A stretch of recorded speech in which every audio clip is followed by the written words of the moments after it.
So what does robotic surgery do?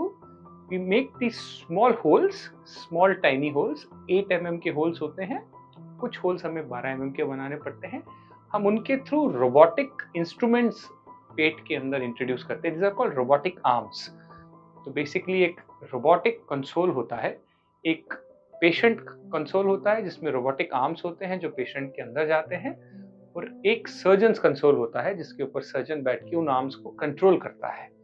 सो वो robotic arm पेट के अंदर इंट्रोड्यूस किए जाते हैं with small holes, and then surgeon अपने कंसोल पे बैठ के उन आर्म्स को कंट्रोल करके सर्जरी परफॉर्म करता है।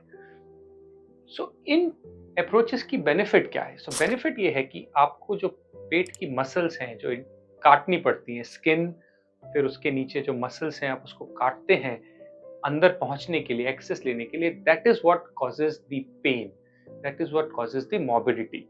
तो इतना बड़ा स्कार जो आता है वो उसका है। अगर आप उसको अवॉइड कर देंगे तो आपका पेन कम हो जाएगा, आपका स्कार छोटा हो जाएगा, तो रिकवरी बेटर हो जाएगी, आपको पोस्ट ऑपरेटिव एनाल्जेसिया कम लगेगा, आपको दर्द की दवाई कम खानी पड़ेगी, उसके कारण से जो साइड इफेक्ट्स होते हैं, जीआई डिस्टर्बेंसेस होती है वो कम होंगी, आपकी छुट्टी जल्दी हो जाएगी, आप अपना वर्क जल्दी रिज्यूम कर पाएंगे, और अंदर आके जो आपको काम करना है वो एग्जैक्टली सेम रहता है। तो सर्जरी की एफिकेसी आपने वही मेंटेन की, लेकिन उसके कारण से जो प्रॉब्लम्स हो रही थी, जो कोलैटरल डैमेज हो रहा था, उसको कम कर दिया। So that makes your surgery much more acceptable to your patients by reducing the morbidity. Robotic surgery का एडिशनल एडवांटेज क्या हुआ? Because of the robotic arms, the stability of those arms, your precision increases. Since your precision increases, your blood loss goes down, your efficacy goes up.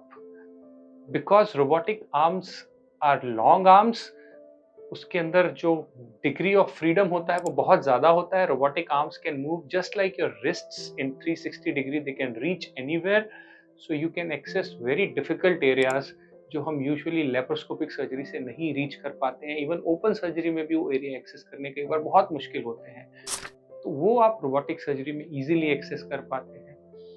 तो ये सब benefits जो हैं ये robotic surgery आपको confer करता है।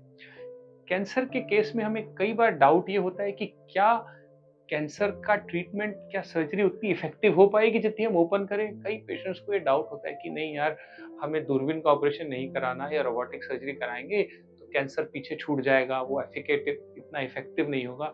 सो ऐसा नहीं है। Studies have proven it that when we do minimal access surgeries, minimal invasive surgeries, कि कैंसर एफिकेसी जो ट्रीटमेंट है जिसके लॉन्ग टर्म रिजल्ट्स हम बात करते हैं कि 5 साल में कैंसर वापस आया कि नहीं आया, they are as good as traditional open procedures, और कुछ केसेस में even better than open procedures. So in certain cases now robotic surgeries and laparoscopic surgeries have become standard of care, better than open procedures. So in a nutshell, these are the advances which confer a lot of positive things for the patient.